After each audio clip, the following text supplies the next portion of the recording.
Naglutangan naman ang mga patay na isda sa ilang fish cage sa Talisay, Batangas. Bago nito, nakita raw ng ilang residente na nagbago ang kulay ng tubig sa Taal Lake. May live report si Oscar Oida. Oscar?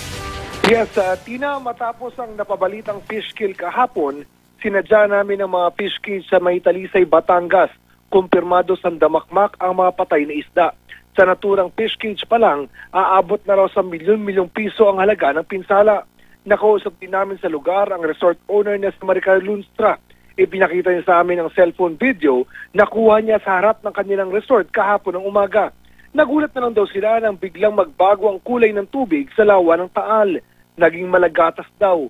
Kasunod nito, napansin na rin raw nila na ang pagdami ng mga isdang animoy nag-aagaw buhay. Kinahaponan, nagbalik din sa dati ang kulay ng lawa. Pero hanggang kanina, hindi pa rin alam ng mga taga rito ang sanay ng fish kill. Bagamat suspetsyon niya, may kinalaman ito sa Bulkang Taal. Ayon sa BFAR o Bureau of Fisheries and Aquatic Resources, sulfur upwelling ang nangyari sa mga isda sa Talisay. Ibig sabihin, tumaas ang level ng sulfide sa tubig.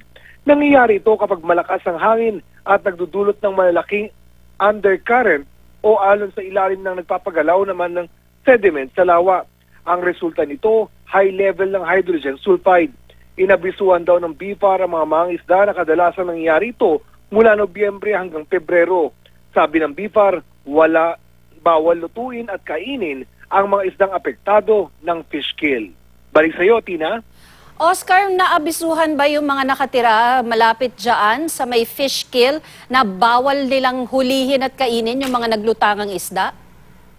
Well, sa pagkakaalam ko, no, according sa sinabi ng BFAR, ay naabisuhan na ng BFAR yung mga isda sa lugar, no.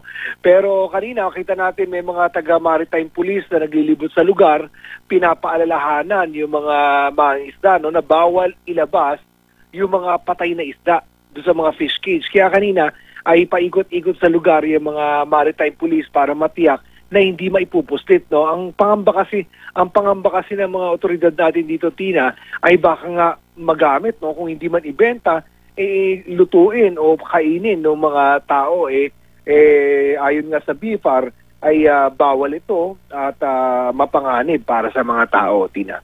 Okay, maraming salamat, Oscar Oida.